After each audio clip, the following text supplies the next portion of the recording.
बिस्मिल्लाहिर्रहमानिर्रहीम, अस्सलाम वालेकुम नाज़रीन। आप देख रहे हैं प्रोग्राम सिटी एट 10 में हूँ आपकी मेज़बान अना यूसुफ। उम्मीद आप सब लोग ठीक ठाक होंगे, वीकेंड आपका अच्छा गुजरा होगा। और हमने प्रोग्राम के आगाज़ की तरफ चलना है। हमारे पास खबरें भी हैं, आज के मेहमान भी हैं, लेकिन आपको पता है जी, हम आपको स्पेशली सैटरडे को भी ये कहा था, जिनकी संडे को और मंडे को बर्थडे है वो पिक्चर्स भिजवा दें, आज के शो में हम शामिल करेंगे। वो हम 11:05 पे करेंगे। थोड़ा सा आपको इंतजार करना पड़ेगा। प्रोग्राम का बाकायदा आगाज आज की टॉप स्टोरी से। पहली खबर, निगरान वजीर आला ने ई रोजगार प्रोग्राम को फाल करने का टास्क दे दिया। सैयद मोहसिन रजा नकवी की ज़ेर सदारत आला सतह इजलास।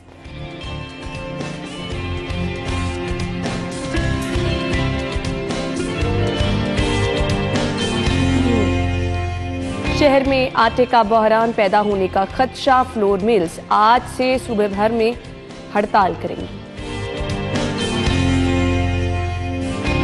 लाहौर की शाहराहों पर लाखों ड्राइवर्स बगैर लाइसेंस गाड़ी चलाने लगे। लाइसेंस सिर्फ 10 लाख ड्राइवर्स के पास है, ट्रैफिक पुलिस का रिकॉर्ड। और शहर में जराइम पेशा अनासर से सरगर्म।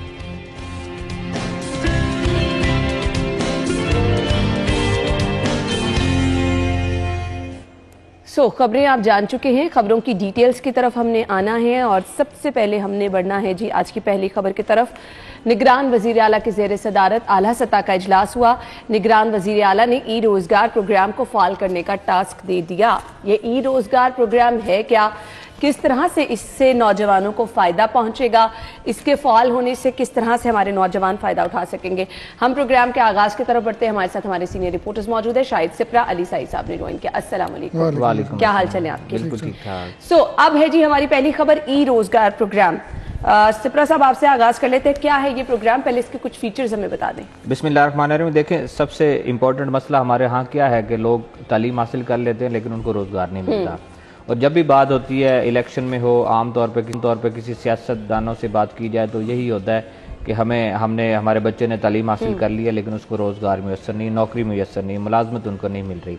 तो वज़ीर आला पंजाब की जानिब से जो कहा गया है कि इस प्रोग्राम को दोबारा फाल किया जाएगा, ये क्या है कि प्राइवेट पार्टनरशिप के साथ आपके तालीमी इदारों में और जो आपकी यूनिवर्सिटीज़ हैं उसमें जो आला तालीम याफ्ता जो लोग हैं जो अपनी तालीम मुकम्मल कर चुके हैं उन लोगों को वहाँ नौकरियाँ दी जाएंगी ताकि वो वहाँ पे पढ़ाएँ और आने वाला जो मुस्तकबिल हमारे तलबा हैं उनको तालीम के जेवर से रोशनास करवा सके।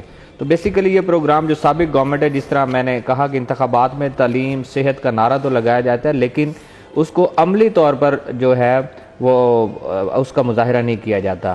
तो अब निगरान सेटअप में ये कोशिश की जा रही है कि नौजवानों को साथ लेकर चला जाए। हमेशा कहा तो जाता है कि यूथ जो है हमारे साथ चल रही है तो इसलिए हम आने वाले इलेक्शन में कामयाब होंगे, लेकिन वो यूथ जिनका मुस्तकबिल नौकरी के साथ है, जिनका मुलाजमत के साथ है, जिन्होंने कल को इस मुल्क की बागडोर संभालनी है, अगर आप उनका मुस्तकबिल के लिए भी कुछ ना करें, तालीम के लिए भी कुछ ना करें तो फिर मेरे ख्याल में ये सिर्फ सियासी नारा ही रहकर रह जाता है। कि आजकल पढ़े लिखे नौजवान बेचारे परेशान हैं और इस कदर मायूसी का शिकार हैं। खैर, खबर की डिटेल्स में ये भी लिखा है कि 60,000 नौजवान ई रोजगार प्रोग्राम कामयाबी से मुकम्मल कर चुके हैं और इसके साथ साथ बास की आमदन $2 लाख से भी जायद है।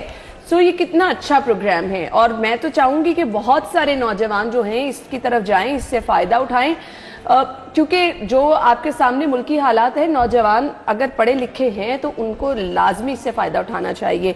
साई साहब क्या कहना चाहेंगे? जी है ना, बिल्कुल। जो मौजूदा चीज़ें चल रही हैं, जिस तरह सारी दुनिया IT पे शिफ्ट हो रही है और हर बंदा जो है वो देखें ऑनलाइन चीज़ों पे फोकस करता है और इसी से इनकम भी लोगों की बढ़ रही है। तो इसमें देखना ये होगा कि जिस तरह जिद्दत हो रही है हर चीज़ में, उसी तरह हमें भी उसको अडॉप्ट करना चाहिए। तो ये सहूलत, ये जो ई रोज़गार है, इसको वाकई CM साहब का बड़ा अच्छा इनिशिएटिव है कि इसको बहाल होना चाहिए। बेरोज़गारी इस मुल्क में इतनी है, आप देखें कि वेल एजुकेटेड लोग, कामयाबी की ज़मानत ही है, वेल एजुकेटेड लोग जो हैं वो आपको रोज़ाना की बुनियाद पे हमें कई ऐसे लोग मिलते हैं जी हमें कोई जॉब दिलवा दें, हमें कोई जॉब दिलवा दें। यहाँ पे अगर आपके पास कोई भी ऐसे इनिशिएटिव हैं जिसके ज़रिए नौजवान नस्ल को रोज़गार मिल सकते हैं, उस पर ज़्यादा से ज़्यादा इक़दाम करने चाहिए।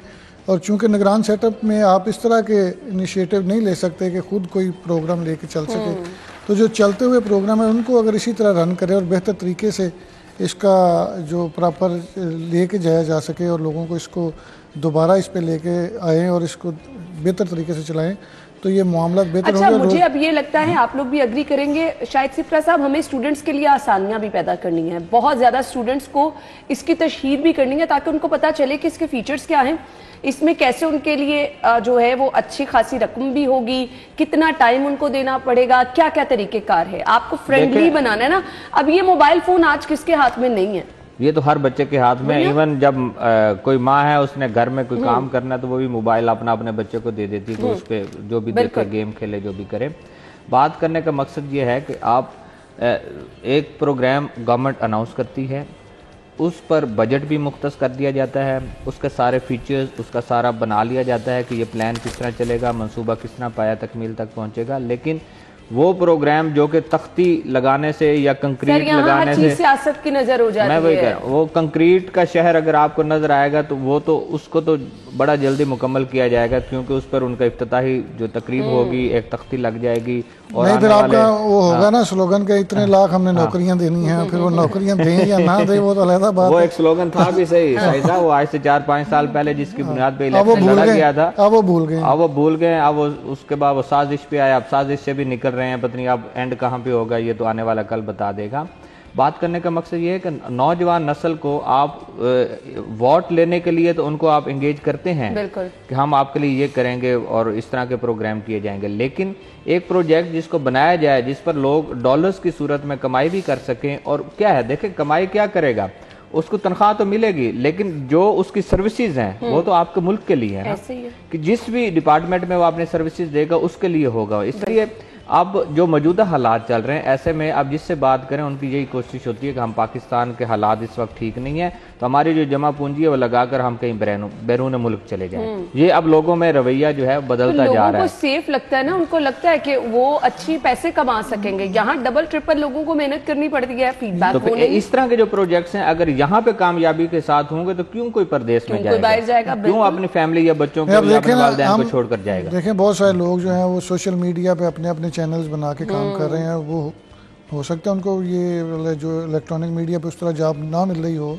लेकिन अगर वो अपना काम कर रहे हैं तो वो अच्छे खासे पैसे कमा रहे हैं डॉलर्स में। हो सकता है कई ऐसे लोग हैं जिनकी हमसे ज़्यादा तनख्वाह है लेकिन तजर्बा हमसे बहुत ज़्यादा थोड़ा है।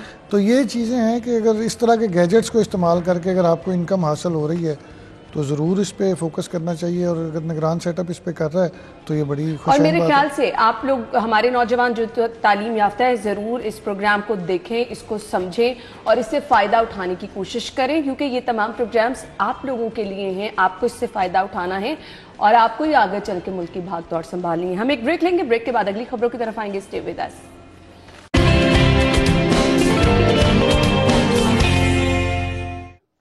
ब्रेक के बाद आपको एक बार फिर से प्रोग्राम में खुशामदीद कहेंगे। सो अब हमने बढ़ना है अगली खबर की तरफ।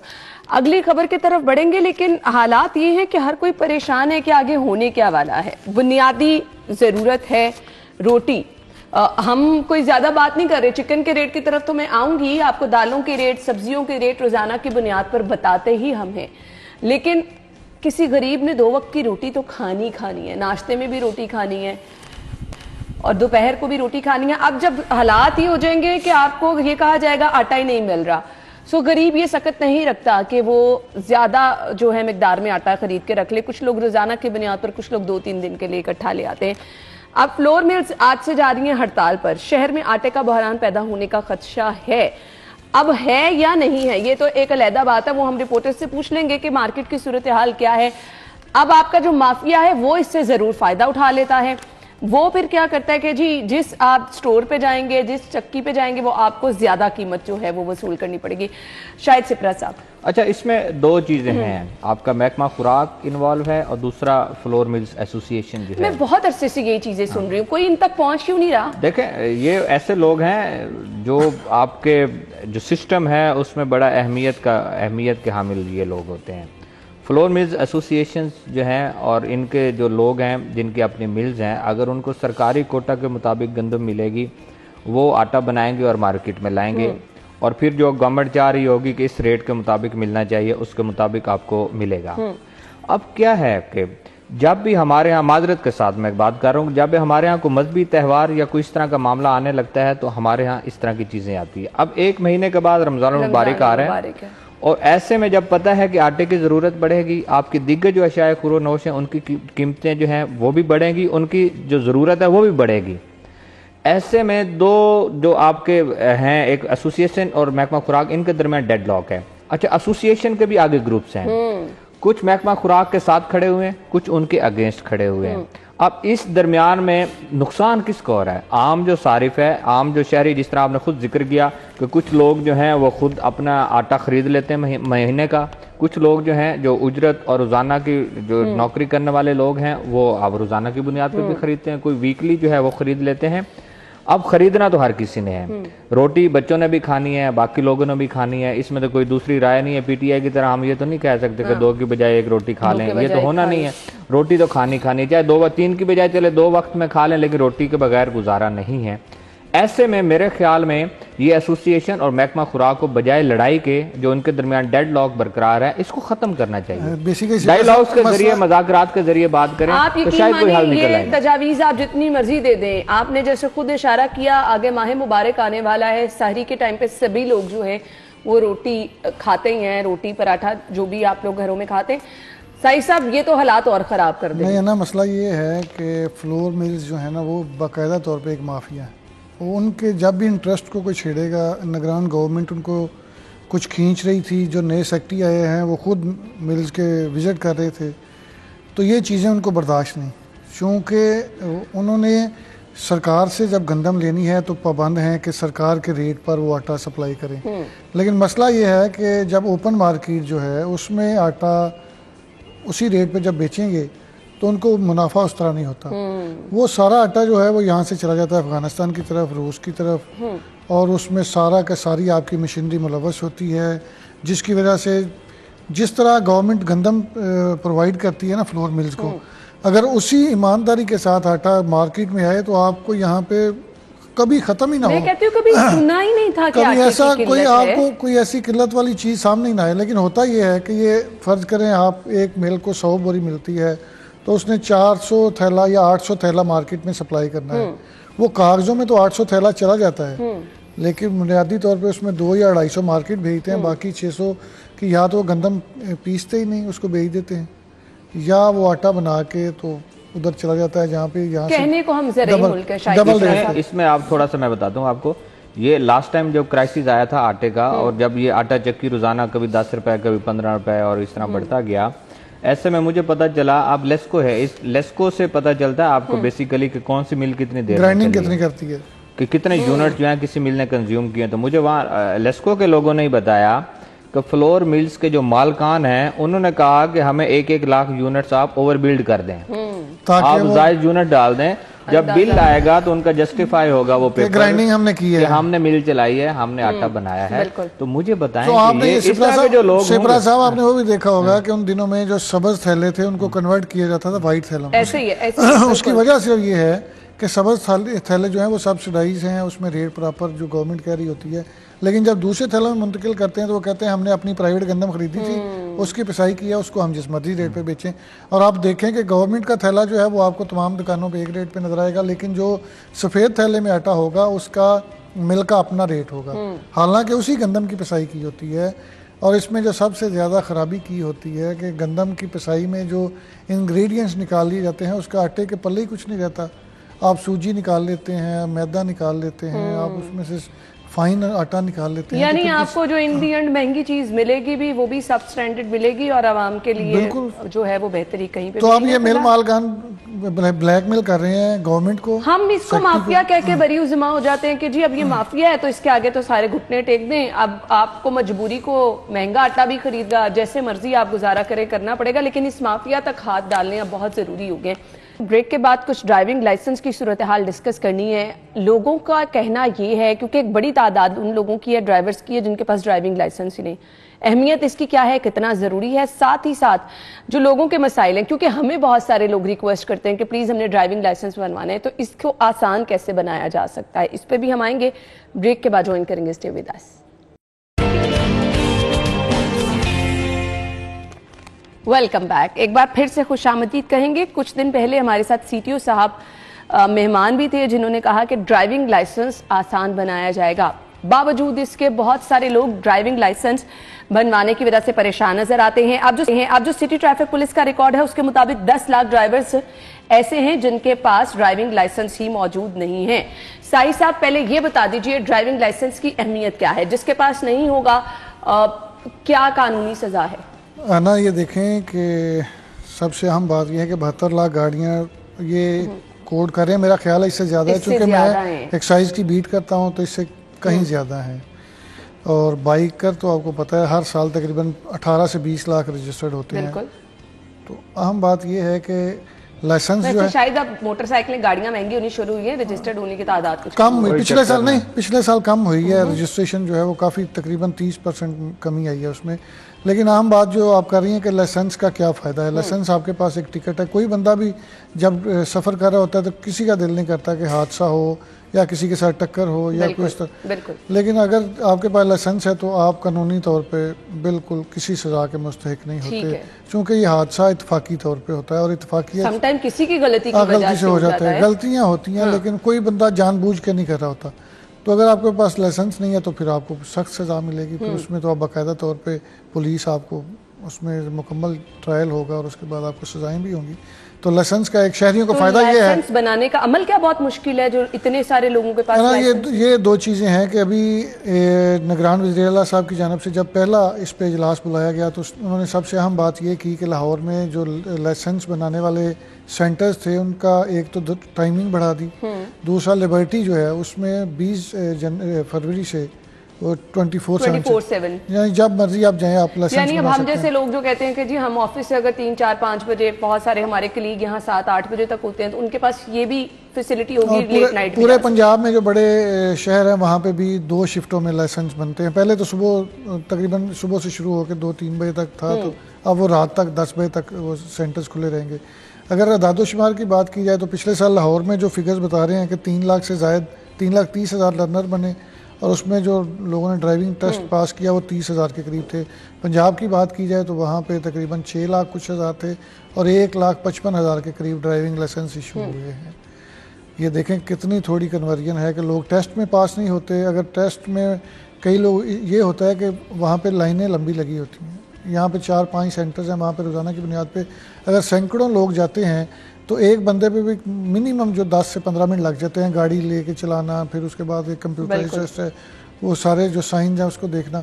तो ये सहूलियात का फुकदान था वज़ीर आला की जानिब से। अच्छा, माजी में हम देखते थे वैन्स बिल्कुल, लेकिन वो लर्नर लाइसेंस के लिए थी। ड्राइविंग लाइसेंस के लिए आपको टेस्ट देना जो है वो मैंडेटरी है ना, तो उसके लिए जब आप जाते हैं तो फिर आपको इंतज़ार करना पड़ता है। और बहुत सारे लोग ऐसे होते हैं जिनके पास टाइम नहीं होता था, वो मॉर्निंग में जब जाते थे तो उसके बाद उनका दफ्तर होता है, किसी का बिजनेस होता है, कोई जाना पहुंचना होता है।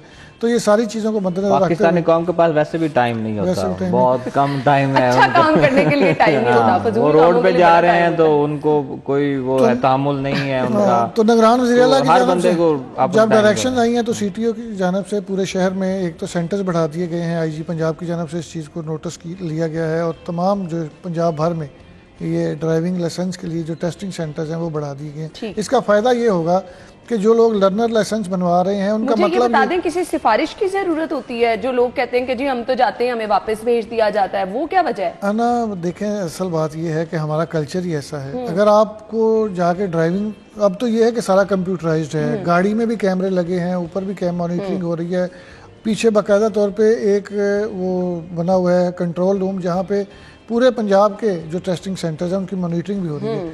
अगर आप टेस्ट में फेल हो जाते हैं तो फिर आप यही कहेंगे कि सिफारिश करें। अच्छा, उसके लिए ऑप्शन क्या होती है? आपको 1-2 वो जब आप फेल होते हैं तो दूसरे ऑप्शन पे बुलाते हैं। जब आप बार बार फेल होंगे तो फिर आप एलिजिबल नहीं ना कि चीज़ों को हासिल कर सके, तो फिर आपका वो किस तरह आपको लाइसेंस। ये चीजें तो देखें आप लोगों की हिफाजत के लिए। अगर आप बार हर टेस्ट में फेल हो रहे हैं तो फिर आप रोड पे जाके नुकसान ही किसी का करेंगे। तो फिर आपको पहले ये चीजें जो हैं प्रॉपर सीखनी है, फिर आपने ड्राइविंग लाइसेंस के लिए जाना है। सिप्रा साहब, आपने ड्राइविंग लाइसेंस कब बनवाया था? मेरे ख्याल में 2019 में एक्सपायर हुआ है, तो 2014 में नहीं लर्नर उससे पहले कहीं बनवाया था। और चूंकि जब मेरा एक्सपायर हुआ तो उसका कोविड आ गया तो उसकी वजह से डिले हुआ, लेकिन अब रीन्यू हो गया। अच्छा, मैंने जब ड्राइविंग लाइसेंस बनवाया तो 1-2 दफा सीट बेल्ट की वजह से रोका भी सिटी ट्रैफिक पुलिस के एहलकारों ने। मुझे किसी ने कहा था ड्राइविंग लाइसेंस नहीं अपना देना, फौरी चालान हो जाता नहीं नहीं ये बड़ी अगर तो चालान होना है तो आपकी। फिर तो आपका वो शनाख्ती कार्ड पे भी हो जाना है, आपके ड्राइविंग लाइसेंस पे भी हो जाना है। और असल इशू पता क्या है, जो साई साहब बात कर रहे हैं कि लर्नर कितने बने हैं, कोई लाहौर में बने तो 3,30,000 बने हैं। एक तो ये ठीक है, वजह है कि आप जाते हैं वहाँ पे और सेंटर्स में रश होता है, और एक कल्चर भी है कि सिफारिश हो तो इजी काम हो जाता है, लोगों का माइंडसेट बना हुआ है। लेकिन अगर 24 घंटे एक सेंटर खुला है तो मेरे ख्याल में किसी न किसी वक्त आपकी बारी जरूर आ जाएगी, इसमें कोई दूसरी राय। नादरा का भी यही था कि दिन में था, जब रात में आपने उनको ओपन किया तो नादरा के दफातर का आज हालात बेहतर हैं, बहुत बेहतर है। दूसरा हमारा रवैया भी है, हम लोग ये चाहते भी नहीं है कि हम एक जिम्मेदार शहरी की तरह अपना ये जो हमारे कागजात हैं या दस्तावेजात हैं हम इनको मुकम्मल करें। बिल्कुल। आप मोटरसाइकिल को तो पकड़ के आप लाइसेंस पकड़ते हैं और चलान करते हैं, मुझे बताया गाड़ियों का सीट बेल्ट पे चलान होगा, अदरवाइज कौन सा चलान है जो आपको, या आपके शीशे काले हैं उसकी वजह से उन्होंने रोका होगा, अदरवाइज या सिग्नल ब्रेक, अभी तो सिग्नल फ्री हैं ज्यादा रोड्स हमारे, कहीं सिग्नल ब्रेक हुआ होगा तो उसकी वजह से आपको रोका होगा।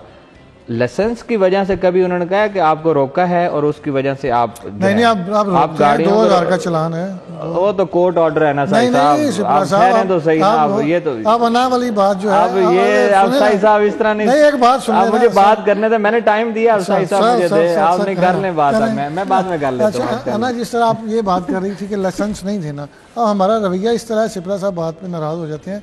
हमारा एटीट्यूड ये है कि हमारा कोई किसी जगह पे हम जो मर्जी वायलेशन कर लें, पुलिस पूछ ले, फौरी कॉल आ जाएगी, हमें पुलिस ने रोका है, इससे बात कर ले भाई। मैंने कई दफा साईं साहब से कॉल की है कि सेफ सिटी के जो है चलान वो क्यों है चलान है, तो इस वजह से वायलेशन, अच्छा वायलेशन क्या है उसमें मुझे बता दें कि मेरा एक चलान जब आपके एक मजहबी जमात ने एहतजाज की है और उसमें आपने खुद डाइवर्ट की ट्रैफिक, डाइवर्ट करके वो गाड़ियां रॉन्ग वे जा रही है, उस पर भी चलान है, उस पे भी चलान, तो फिर उसका कौन जवाब देगा, कौन जिम्मेदार है? बिल्कुल ऐसे ही तो साईं साहब इनका ना करो ना, ठीक है आप सिफारिश करते हैं, लेकिन ये तो नहीं ना कि आप इस तरह शिकवे जो है वो चल रही है, वो हम अच्छा अब मैं क्या लाइसेंस बनवाना, जिस तरह साईं साहब ने खुद जिक्र कर दिया कि आप खुद उसमें आपका जो है वो अपनी हिफाजत है, एक कानून है। अगर गाड़ियों की मैं ये कहते हैं चेक करते हैं, मैं कहता हूँ आज से चेक करना शुरू कर दें कि गाड़ियों वाले से लाइसेंस पूछना शुरू कर दें, तो आप चलान की शरह जो इनको टारगेट मिलता है उससे भी कहीं ज्यादा चली जाएगी।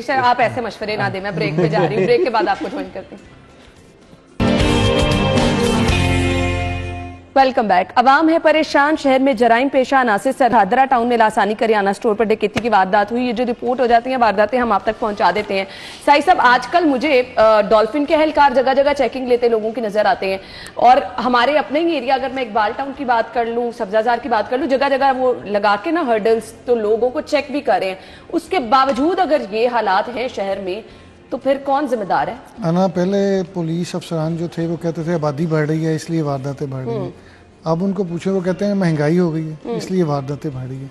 तो भाई पुलिस के भी तो फंड्स बढ़ गए हैं, पुलिस एक बड़ा अच्छा बहाना मुझे ये भी बताया कि आबादी के लिहाज से अगर आप देखें तो वारदातें बिल्कुल भी कुछ नहीं है। हाँ यही आपको बताने लगा कि जब भी ये प्रेजेंटेशन देते हैं, जब भी आप कोई देखें सीएम को दें या आईजी को दें या मुतलका सीसीपीओ को दें, तो प्रेजेंटेशन में कहेंगे हमारा रिस्पांस टाइम जो है वो डॉल्फिन जो है वो 3 मिनट में, 5 मिनट में, 7 मिनट में पहुंच जाती है। आपके किसी अजीज से 20 सेकंड मुझे आप किसी बंदे से भी कोई वारदात हो जाए उसको पूछे, पुलिस 3 घंटे से पहले नहीं पहुंचती, 6 कालें हो जाती हैं फिर भी नहीं पहुंचती। इसका हल यही है, प्रॉपर मॉनिटरिंग, पेट्रोलिंग, कैमरे फाल होना शुरू हो गए हैं, और पुलिस जो है वो नाके लगाए, पेट्रोलिंग करे और फोकस करे मोहल्ले में, घरों की दहलीज पे जो लोग जाते हैं उनका क्या करें? ये तो जब होगा तब नजर आ जाएगा। हम हेडलाइंस के बाद आपको ज्वाइन करेंगे। बहुत बहुत शुक्रिया।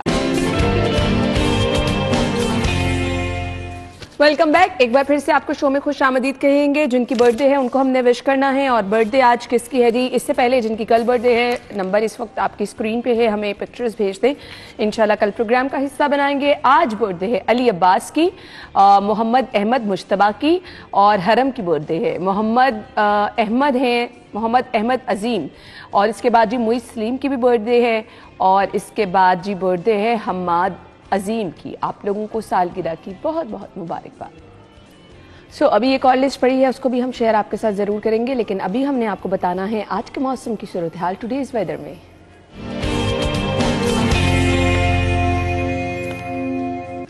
कोमल हमारे साथ बाहर मौजूद होंगी इस वक्त, वो हमें बताएंगे आज का मौसम। जी कोमल, ओवर टू यू। जी बिल्कुल अना, लाहौर शहर का मौसम काफ़ी रंगीनियाँ दिखा रहा है। ठंडी ठंडी हवाएं चल रही हैं और आज तो हवाओं में अच्छी खासी ठंडक महसूस की जा रही है। गुज़िश्ता रात को भी हवाओं का जो सिलसिला था वो काफ़ी तेज़ी के साथ यकबस्ता महसूस हो रहा था, जिस वजह से इस वक्त भी दर्जा हरारत में वासे कमी देखी जा रही है। मौजूदा टेम्परेचर जो है वो 18 डिग्री देखा गया है और शहरी जो है मुख्तलिफ पार्कों में भी मौजूद हैं। सूरज ने भी हल्की सी किरणें बिखेरी हुई हैं, शहरी महसूस हो रहे हैं उन किरणों से। और महकमा मौसमियात की जानिब से बारिशों के हवाले से कोई भी इम्कान जाहिर नहीं किया जा रहा, क्योंकि शहर लाहौर में मौसम में अच्छी खासी तब्दीलियां जो हैं वो देखी जा रही हैं। सुबह के औकात में जाहिर किया जाता है कि बारिश होगी और वहीं जो है वो कुछ ही घंटों में तब्दीली होती है और बारिश का नामो निशान ही ख़त्म हो जाता है। तो यूँ जो है वो शहर लाहौर से जहाँ पे मौसमियाती तब्दीलियाँ देखने में नज़र आ रही हैं, वहीं अगर हम बात करें फ़िज़ाई आलूदगी के हवाले से तो अना फ़िज़ाई आलूदगी के अतबार से लाहौर 5वें नंबर पर आ चुका है और AQI की शरह 165 रिकॉर्ड की जा रही है। मौसमियाती तब्दीलियों को शहरी अपने अपने तौर पर अपने अपने अंदाज में इंजॉय भी कर रहे हैं और मुख्तलिफ अंदाज से जो है वो शहर लाहौर की इस चमकती दमकती हल्की फुल्की किरणों के साथ जो है वो महसूस भी हो रहे हैं। बहुत शुक्रिया कोमल हमारे साथ मौजूद थी और मौसम की सूरत हाल हमें कोमल ने बता दी। करेंसी रेट की सूरत हाल माल के हाल में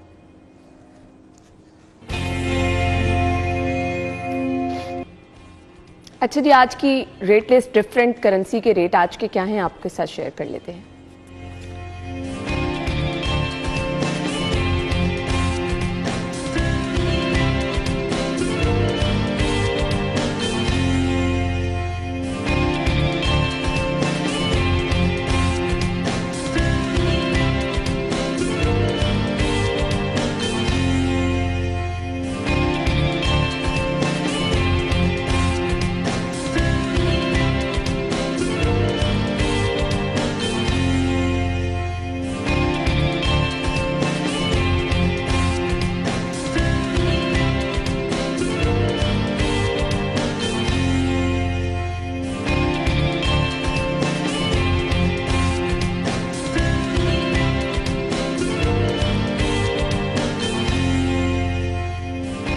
तो ये तो करेंसी रेट। अब हमने आपको बताने हैं सब्जियों के रेट क्या हैं। तो सेगमेंट है हमारा आज के भाव।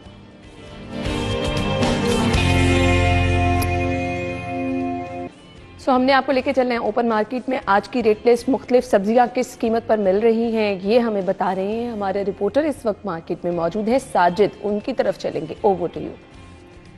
जी बिल्कुल, सब्जी के सरकारी नरखों और जो सब्जियां ओपन मार्केट में बेची जा रही हैं उनमें हस्बे मामूल एक वाज़ेह फ़र्क जो है पाया जा रहा है। जो ओपन मार्केट में सब्जियां हैं उनकी कीमत ज़्यादा है, जबकि जो सरकारी नरखों के मुताबिक सब्जियों की कीमत है वो कम है, जिसका शिकवा हमें शहरी भी करते हुए नजर आए। उनका ये कहना था कि प्राइस कंट्रोल मजिस्ट्रेट की जानिब से एक मुनासिब कार्रवाई नहीं की जाती, जिसके नतीजे में उनको सब्जियों की कीमत में पैसे जो है ज़्यादा अदा करने पड़ते हैं। अगर एक नज़र हम दौड़ा लें सब्जियों की कीमतों पर तो जो प्याज है दर्जा अव्वल, इसका सरकारी जो रेट है वो तकरीबन 175 रुपये फ़ी किलो तक मुकर्रर किया गया, लेकिन जो ओपन मार्केट में प्याज बेचा जा रहा है ये तकरीबन 200 रुपये फ़ी किलो तक बेचा जा रहा है, यानी कि तकरीबन 15 रुपये प्याज कीमत में ज़्यादा चार्ज किए जा रहे हैं। लहसन की बात कर ली जाए तो लहसन का जो सरकारी रेट है ये 440 रुपये फ़ी किलो है, जबकि जो मार्केट में लहसन बेचा जा रहा है ये 440 से 450 रुपये किलो तक जो है ये फ़रोख्त किया जा रहा है। अगर बात कर ली जाए अदरक की तो सरकारी कीमत जो है अदरक की ये 545 रुपये मुकर्रर की गई है, लेकिन जो मार्केट में अदरक बेची जा रही है ओपन मार्केट में 580 रुपये फ़ी किलो तक अदरक फ़रोख्त की जा रही है। अगर बात कर ली जाए लीमू की, सरकारी रेट जो 80 रुपये है, जबकि जो बाज़ार में लीमू फ़रोख्त हो रहा है ये 100 रुपये फ़ी किलो तक फ़रोख्त किया जा रहा है। आलू की बात कर ली जाए तो आलू का जो सरकारी रेट मुकर्रर किया गया ये 35 रुपये फ़ी किलो है, जबकि जो बाज़ार में आलू फ़रोख्त किया जा रहा है ये तकरीबन 45 से 50 रुपये फ़ी किलो। जो आलू कच्चा छिलका दर्जा अव्वल है इसकी कीमत जो है ये ज़्यादा ली जा रही है ओपन मार्केट में सरकारी नरखों से। अगर बात कर ली जाए मेथी की तो इसका जो सरकारी रेट मुकर्रर किया गया है ये 53 रुपये फ़ी किलो है, जबकि जो ओपन मार्केट में मेथी बेची जा रही है तकरीबन 70 रुपये से 80 रुपये फ़ी किलो तक जो है बेची जा रही है। बंद गोभी की बात कर ली जाए सरकारी कीमत जो मुकर्रर की है 30 रुपये फ़ी किलो जो है सरकारी कीमत मुकर्रर की गई है, जबकि जो बंद गोभी ओपन मार्केट में फ़रोख्त की जा रही है 40 रुपये फ़ी किलो तक फ़रोख्त की जा रही है। अगर मटर की बात कर ली जाए तो सरकारी कीमत जो मटर की मुकर्रर की गई है ये तकरीबन 130 रुपये फ़ी किलो है, जबकि जो ओपन मार्केट में मटर बेचे जा रहे हैं तकरीबन 140 रुपये फ़ी किलोग्राम तक बेचे जा रहे हैं। तो ये एक फ़र्क था जो ओपन मार्केट और सरकारी नरखों में पाया जा रहा था, जिसका शिकवा हमें शहरी भी करते हुए नजर आए। जी ठीक है जी, सब्जियों के रेट तो आपके साथ शेयर कर लिए, चिकन के रेट आपको बताने हैं जो कि कल हमने देखा बुलंद तरीन सतह पर पहुंच गए। आज की रेट लिस्ट हमारे पास, सबसे पहले हमने आपको बताना है जी होलसेल का रेट क्या होगा। होलसेल से अगर आप जाएंगे तो 401 रुपए में आप खरीद सकते हैं। जिंदा आपको मुर्गी मिलेगी जी 614 रुपए में, और 609 रुपए में इसका बना हुआ गोश्त आपको मिलेगा जी 614 रुपए किलो में।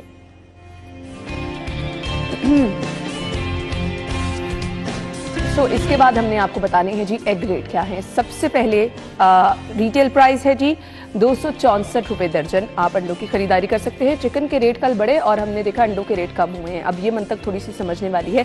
होलसेल पे जाएंगे और 2 रुपए की बचत आप कर सकेंगे, 262 रुपीज में आप खरीदारी कर सकेंगे। और इसके बाद आपको रेट बता देते हैं आपके घर के करीब जितने भी स्टोर्स हैं, सुपर स्टोर्स हैं, वहां पर अगर आप जाएंगे खरीदारी करने के लिए तो 263 रुपए दर्जन में आप खरीदारी कर सकेंगे।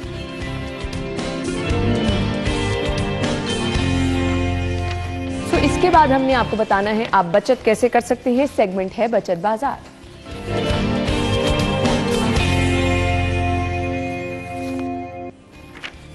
ऑफ कहां लगी है, किन ब्रांड्स पे आप जाके शॉपिंग कर सकते हैं। पहला ब्रांड है जी खाड़ी, अगर आप यहां पे जा रहे हैं अप टू 50% ऑफ।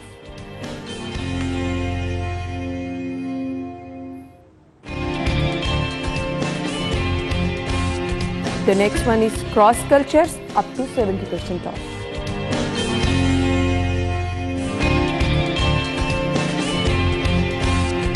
और अगर आप जाएंगे अलकरम पर, यहाँ पर अप टू 40% ऑफ है।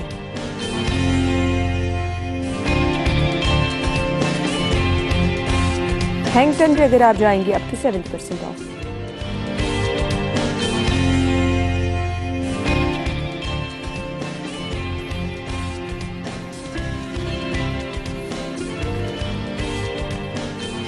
सो वंस अगेन हमने आना है, बर्थडे जिनकी है उनको विश करना है। सब लोग इंतज़ार कर रहे होते हैं, तो आज हाफिज़ तंजील की बर्थडे है, जैन ताहिर की और जुहान की आज बर्थडे है, और इसके बाद जी अर्शमान बेग की भी बर्थडे है, राना ताहिर अली की बर्थडे है, और इसके बाद महर हैदर की बर्थडे है। आप लोगों को सालगिरह की मुबारकबाद, wish you a very happy birthday. So जिनकी कल बर्थडे है वो हमें पिक्चर्स भिजवा दें, इंशाल्लाह कल के प्रोग्राम का हिस्सा बनाएंगे। फिलहाल हम ब्रेक की तरफ जा रहे हैं, ज्वाइन करेंगे आपको एक ब्रेक के बाद। सो नाज़रीन, आपने मुलाहिजा किया गाना तो बहुत ही ज़बरदस्त है, और आपने कंपोजिशन देखी, वीडियो देखी, सब कुछ बहुत ज़बरदस्त है। तो यहाँ से आप अंदाज़ा लगा सकते हैं कि माशाल्लाह माशाल्लाह पाकिस्तान में कितना टैलेंट मौजूद है। सो आज हम आपको मिलवाने वाले हैं हमारे मेहमान जिन्होंने हमें ज्वाइन किया है। सिंगर भी इस गाने के मौजूद हैं और जिन्होंने प्रोडक्शन की, साथ मॉडल भी हमारे साथ मौजूद होंगी। जानना हमने ये है कि माशाल्लाह से इतना ज़बरदस्त काम आ रहा है, इस काम को हमने आगे किस तरह से लेके चलना है और किस तरह से पाकिस्तान की म्यूज़िक इंडस्ट्री को मज़ीद जो है वो कामयाबी की तरफ लेके जाना है। अपने मेहमानों का तारुफ मैं आपके साथ कराना चाहूँगी। हमारे साथ जी रेहान हाशमी मौजूद हैं जो कि इस गाने के सिंगर हैं, और इसके साथ साथ जी हमारे साथ अनवार गिलानी मौजूद हैं जिन्होंने लिरिक्स भी लिखे हैं, प्रोडक्शन, डायरेक्शन सब कुछ देखा है, और मॉडल भी मौजूद हैं नवाल परवेज मलिक। सबको हम अपने शो में वेलकम कहेंगे। अस्सलाम वालेकुम। Thank you so much. बहुत ज़बरदस्त गाना, बहुत ज़बरदस्त टीम हमारे साथ मौजूद है। सबसे पहले मैं आगाज कर लेती हूँ रेहान आपसे, सिंगिंग कब से कर रहे हैं? सिंगिंग वो ये बड़ा सवाल है, आपको पता है हर सिंगर यही कहता है मैं बचपन से ही शौक है हमें। तो मैं सच में बचपन से कर रहा हूँ। मैं क्लास में अपने उस्ताद जी का शागिर्द हो गया था।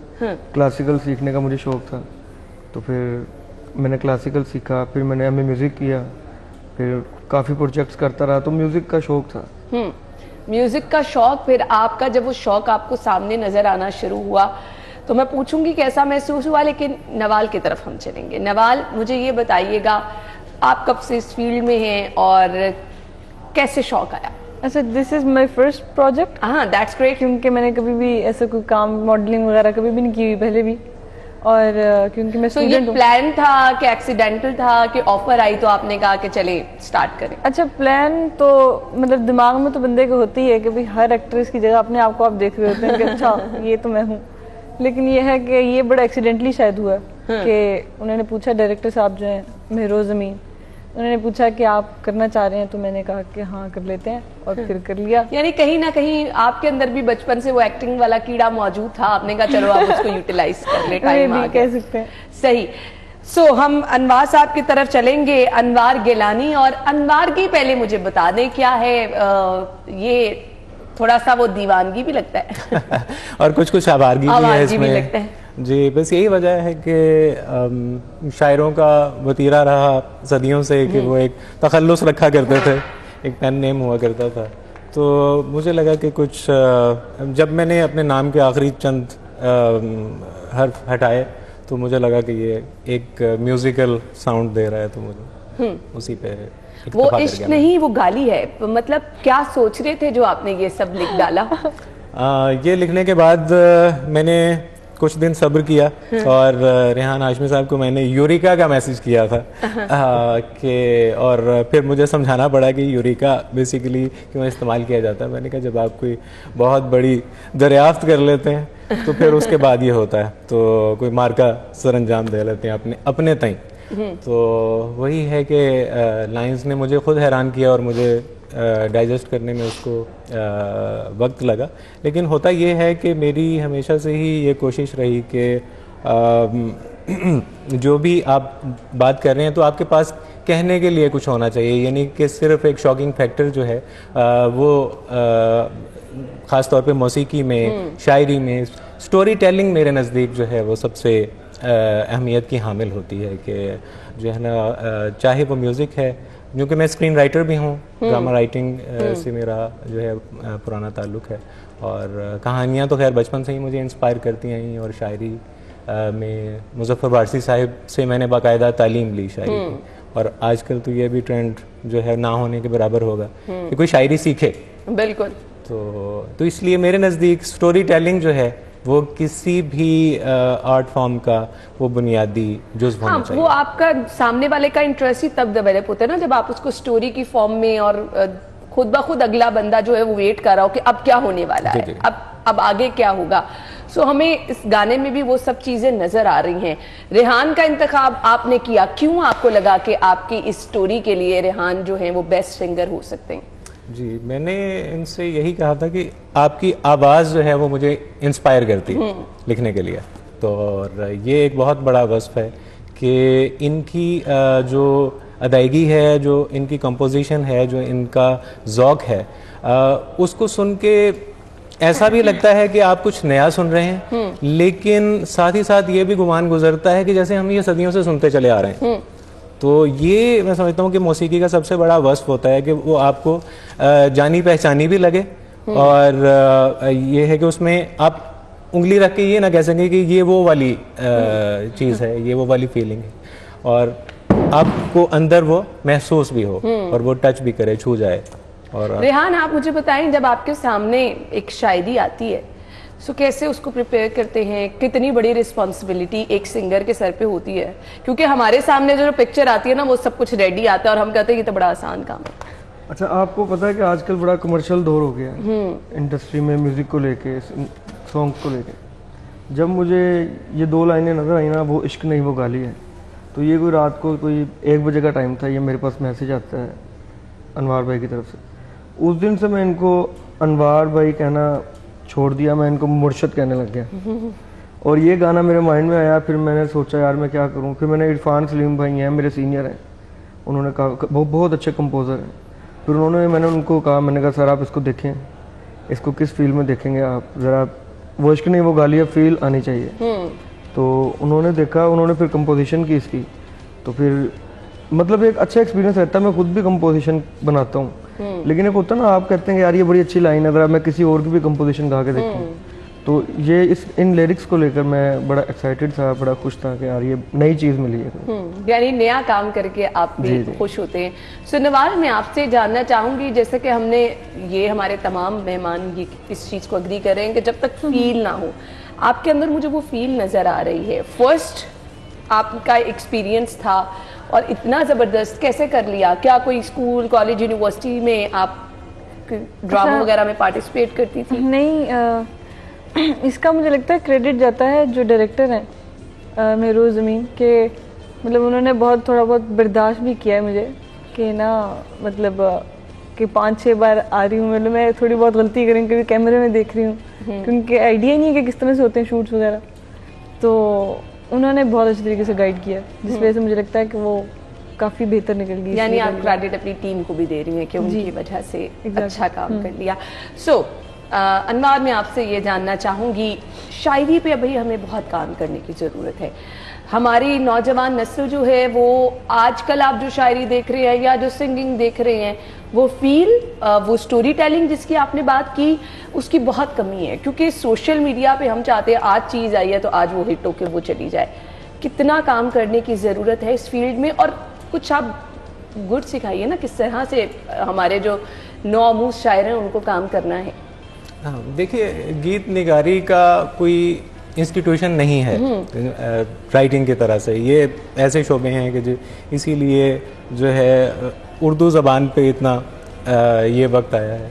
और स्टोरी टेलिंग के हवाले से आपका जो पॉइंट ऑफ व्यू है वो बहुत गौरतलब है, क्योंकि पहले जब अगर हम 90s की बात करते हैं या उससे पहले की, तो हमें तमाम सिंगर्स की एक इमोशनल ग्रोथ उनके काम में नज़र आती है, और उसके साथ साथ हर किसी का एक अपना फ्लेवर उन्होंने बरकरार रखा। फरीदा खानम को सुनते हैं तो उनका अपना मिजाज है, नाजिया हसन को सुनेंगे तो आपको एक उनके जॉनरा में उनकी इमोशनल ग्रोथ नज़र आती है। तो बेसिकली ये जो ट्रेंड्स में बह जाने वाला जो रवैया है वो आपके काम को कितना डैमेज कर रहा होता है, और ओवरऑल फिर वो जाहिर है एक इंडस्ट्री जो हम बनाते हैं वो फर्दन मिल के ही बनाते हैं। एग्जैक्टली। तो वो हर इंसान जो है वो उसी दीवार की एक मुझे लगता है हमारे नौजवान, चाहे वो सिंगिंग में है, चाहे वो एक्टिंग में है, चाहे वो राइटिंग की तरफ है, सीखना नहीं चाहते हैं। वो जो आजकल है ना कि मैं ही बेस्ट हूँ, ये चीज़ आपके काम को ब्रेक लगा देती है। जी जी, आप अपने अंदर का जो एक तालिब इल्म है यानी कि उसको ज़िंदा रखें और उसको फीड करते रहें, और फीड करने का जो सबसे बेहतरीन तरीका है वो लिटरेचर है। और लिटरेचर भी एज अ सब्जेक्ट नहीं, ये कि अगर किसी ने कुछ लिखा, किसी शायर ने, किसी अदीब ने कोई बात लिखी है, तो वो उसने क्या लिखा, क्यों लिखा, ये मैटर करता है, और वो क्या कहना चाहता है, असल उसकी रूह को समझने की कोशिश करनी चाहिए हमें। सही। मैं रेहान आपकी तरफ आना चाहूँगी, कितनी प्रैक्टिस करते हैं? माशाल्लाह आपका काम तो हमने देखा बहुत अच्छा है। क्या इस लेवल पे आने के बाद भी आपको वो प्रॉपर जो रियाज करते हैं सिंगर हजरात वो करते हैं, घर में रोज़ाना टाइम देते हैं, या आप कहते हैं कि बस अब जो काम आएगा मैं कर लूँगा? जी, आपको पता है कोई भी फील्ड हो, प्रैक्टिस और रियाजत तो बहुत ज़रूरी है। तो मैं as a eastern vocal instructor भी हूँ नेशनल म्यूजिक अकेडमी में और स्कूल म्यूज़िक एंड आर्ट्स में। तो मैं वहाँ पे भी उन लोगों के स्टूडेंट के साथ भी प्रैक्टिस हो जाती है, तो अपने भी करता हूँ। स्टूडियोज़ में भी आपको पता है काम करते हैं, तो वहाँ पे भी गाना ही एक काम है, तो फिर वो गाते रहते हैं। स्टूडेंट्स में आप कैसा टैलेंट देखते हैं? पाकिस्तान में आपको कैसा टैलेंट आने वाला नज़र आ रहा है? हमारे स्टूडेंट्स क्या अच्छा काम कर सकते हैं? अच्छा जी, मैं एक हकीकत बात बताता हूँ जो सच्ची है, वो ये है कि आजकल ना लोग ईजी वे ढूंढते हैं, सीखते नहीं है, बस कहते हैं कि यार बस एक गाना हिट हो और हम बस बात बन जाए। तो बात बनाना आसान नहीं होता। अच्छा, कईयों की बन भी जाती है, लेकिन वो फौरन होता है सब कुछ। एग्जैक्टली, वो जितनी जल्दी आप ऊपर जाते हैं वहाँ पे ब्रेक भी आपको लग जाती है। नवाल, फ्यूचर प्लान्स क्या हैं? क्या इसी तरह आप हमें काम करती नजर आएंगी? कोई ड्रामा वगैरह ज्वाइन करने का आपका प्लान है? ऐसा है कि मैं स्टूडेंट हूँ, तो मुझे लगता है कि बड़ा मुश्किल हो जाता है कि आपको अपनी डिग्री के साथ साथ ये चीज़ों को मैनेज करना। तो अगर तो नहीं इफेक्ट होती पढ़ाई वगैरह तो तब तो मैं कर लूँगी। फैमिली की सपोर्ट है आपको? है, मतलब है यानी है, अब आप उसको आप कंटिन्यू रख रही हैं। अनवार, मैं आपसे जानना चाहूँगी, एक तो मैसेज उन लोगों को जो कि इस फील्ड को ज्वाइन करना चाहते हैं, काम करना चाहते हैं, कुछ डिफरेंट करना चाहते हैं, क्या कहना चाहेंगे? ये मैं पहले भी कह चुका हूँ और मज़ीद उसी को बढ़ाता हूँ कि मुतालिया जो है ना, यानी जैसे लिखने के लिए कहा जाता है कि जी पढ़ना बहुत ज़रूरी है, तो उसी तरह से किसी भी शोबे की जो बुनियादी जो है ना तालीम के तौर पे नहीं, यानी कि उसको फ़र्ज़ और जो है ना एक प्रेशर के तौर पे कबूल करके नहीं। आप रिस्पॉन्सिबिलिटी समझेंगे, आप इंजॉय अपने काम को करेंगे तो आपका काम खुद ब खुद खूबसूरत होगा। थैंक यू सो मच, आप लोगों का बहुत बहुत शुक्रिया एंड गुड लक। इसी तरह से अच्छा काम करते रहें क्योंकि हमें बहुत ज़्यादा ज़रूरत है इस फील्ड में आप जैसे लोगों की। हम चाहेंगे कि हमें मजीद भी आपका इतना ज़बरदस्त काम जो है वो आगे नजर आए। थैंक यू सो मच, बहुत बहुत शुक्रिया आप लोगों के वक्त के लिए। नाज़रीन, हम आपको ज्वाइन करते हैं ब्रेक के बाद।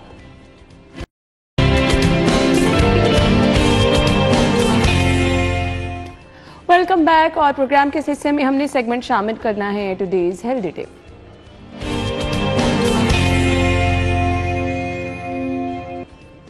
आज हम आपको बताने वाले हैं अलसी के बीज के फवाइद क्या हैं, किस तरह से ये आपके लिए फ़ायदेमंद है। सबसे पहला, वो लोग जो कि ब्लड प्रेशर की वजह से परेशान रहते हैं, ये ब्लड प्रेशर को कंट्रोल करने में बहुत अहम है।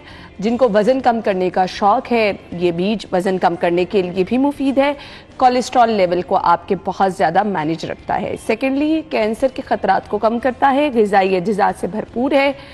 और इसके अलावा जी सोजिश जो है उसको कम करता है, कुव्वत मुदाफ़त में इजाफा करता है, जो सबसे बड़ा इसका फ़ायदा है। यानी आपकी इम्यूनिटी अच्छी होगी तो सब अच्छा रहेगा।